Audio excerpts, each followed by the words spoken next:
क्या बोलते हैं बेटर देन नॉर्मल गया है एंड प्रीवियस क्वेश्चंस पे ज़्यादा ध्यान दिया था, इसकी वजह से पेपर ओवरऑल इजी लगा मुझे। बैकग्राउंड है मैथ्स में तो फिर ऑफकोर्स लेना ही, प्रेडिक्टेबिलिटी वाली बात रहती है। एक्चुअली कैसा रहता है, आप जब आर्ट्स ऑप्शनल की बातें करते हैं तो फिर आर्ट्स ऑप्शनल में कैसा रहता है कि आप अगर पूरा अटेम्प्ट भी कर लिए तो ज़रूरी नहीं है कि आपको मतलब उतने ही अच्छे मार्क्स। अच्छा सर, बहुत सारे एस्पिरेंट्स के कमेंट्स आ रहे हैं कि मैथ ऑप्शनल के रिव्यूज़ लो सर। ओवरऑल आज के दोनों का एग्ज़ाम कैसे गए? मेरा तो क्या बोलते हैं बेटर देन नॉर्मल गया है एंड प्रीवियस क्वेश्चंस पे ज़्यादा ध्यान दिया था, इसकी वजह से पेपर ओवरऑल इजी लगा मुझे।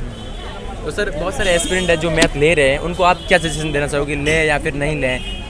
अगर आपका बैकग्राउंड है मैथ्स में तो फिर ऑफकोर्स लेना ही चाहिए। तो सर मैथ्स के लिए आपने कहाँ से सर तैयारी की सर? Self study. अगर थोड़ा बहुत सारे एस्पिरेंट्स न्यू हैं, उनको सर कम समय में बताना चाहिए तो सर बता सकते हैं? प्रीवियस ईयर क्वेश्चंस पे ध्यान देना चाहिए एंड जो बेसिक बुक्स है, जैसे कि मतलब बहुत सारी बुक्स जो रहती है जो कोर्स के साथ ही रहती हैं, तो फिर आप उसको रेफर कर सकते हैं। हाँ एंड जितना एग्ज़ाम ओरिएंटेड हो सकता है उतना एग्ज़ाम ओरिएंटेड पढ़िए। बिल्कुल सर। जीएस के आपकी ओवरऑल पेपर्स कैसे गए सर? जीएस का तो बहुत अच्छे गए थे वो तो। अच्छा। हाँ, क्योंकि उसमें मतलब प्रीवियस ईयर क्वेश्चन से ही उठा लिए थे। मतलब जैसे इंटीग्रेटेड फार्मिंग सिस्टम हो गया, वो भी पिछले साल से उठाया हुआ था। सर ऐसा सुनने में आता है कि मैथ्स बहुत लेंथी पेपर सिलेबस होता है उसके लिए, और आपको ऐसा लगता है फिर भी आपने सर कि मैथ्स ही क्यों लिया, इसके पीछे क्या रहा है सर? एक्चुअली प्रेडिक्टेबिलिटी वाली बात रहती है। एक्चुअली कैसा रहता है, आप जब आर्ट्स ऑप्शनल की बातें करते हैं तो फिर आर्ट्स ऑप्शनल में कैसा रहता है कि आप अगर पूरा अटेम्प्ट भी कर लिए तो ज़रूरी नहीं है कि आपको मतलब उतने ही अच्छे मार्क्स आए। बहुत वेरिएशन हो जाता है एंड ऐसे कुछ मतलब जैसे मेरे कुछ दोस्त थे ज्योग्राफी ऑप्शनल, उन लोगों का ऐसा हो गया था कि मतलब उन लोगों को मतलब उसके पहले अटेम्प्ट में 300 तक चले गए थे, बट उसके नेक्स्ट अटेम्प्ट पूरा 210 220 पे चले गए थे। तो that was the reason why I thought कि मतलब एक साइंस ऑप्शनल बेटर रहेगा।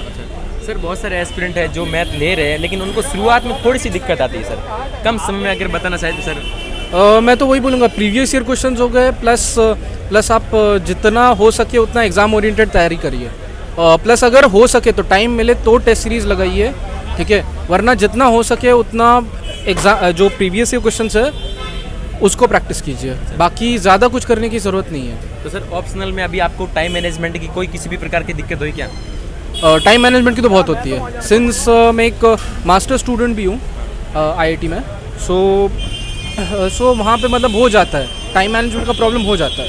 अच्छा, तो सर लास्ट सवाल है कि अगर आप व्यक्तिगत राय देना चाहे एस्पिरेंट्स को तो सर दे सकते हैं? हाँ, कुछ भी अगर लास्ट में अगर आपने अपने आप से कुछ बोलना चाहे तो सर? जी, मैं तो वही बोलूँगा कि आपको बस पढ़ाई करते रहनी है और मतलब रिजल्ट्स के लिए कुछ एक्सपेक्ट नहीं करना है। You just need to work hard, that's it. तो सर जैसे सारे मेंस हो गए, सारा कुछ सब कुछ हो गया है, हाँ। आपको क्या लग रहा है कि यूपीएससी एक नॉर्मल स्टूडेंट से क्या मांगती है? नॉर्मल स्टूडेंट से I don't know normal student से क्या मांगती है, but you need to go with the flow first of all, क्योंकि आप अगर प्रेडिक्ट करते रहेंगे कि मतलब यूपीएससी ये मांगती है वो मांगती है, आप उस डायरेक्शन में भागेंगे तो आप बहुत भटक जाएंगे, क्योंकि यूपीएससी का मतलब दूसरा नाम ही अनप्रेडिक्टेबल सर्विस कमीशन है, राइट?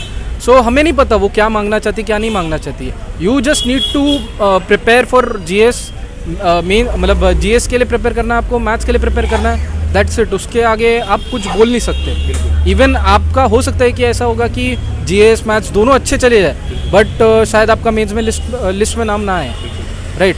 तो आपको नहीं पता आगे क्या होने वाला है, जस्ट आपको मतलब आपको बस इंश्योर करना है कि येस आपको 20 क्वेश्चंस पर पेपर अटेम्प्ट करना है अच्छे से, प्लस आपको अपने कंटेंट पे ध्यान देना है, ऑप्शनल पे ध्यान देना है, दैट्स इट।